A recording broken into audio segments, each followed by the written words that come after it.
মানে ধুমধারাক্কা, ক্রিকেট মানে যুদ্ধ, ক্রিকেট মানে সব একাকার, কৃষ্ণ যিশু বুদ্ধ।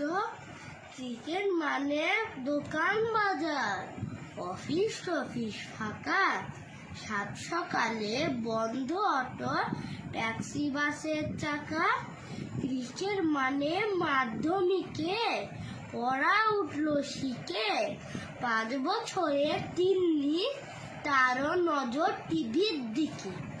আর যদি হয় ক্রিকেট মানে বিশ্বকাপের খেলা, মা কাকিমারাও ভুলতে বসে রান্না রুটির বেলা। ক্রিকেট মানে মাথার ভেতর কেউ যেন দেয় টোকা, 1-2 নয় হাজার হাজার ব্যস্ত ঝিঝি পোকা। ক্রিকেট মানে 22 গজে ব্যাটার বলের লড়াই, ঢের হয়েছে বই নিয়ে আয়, এবার অঙ্ক করা।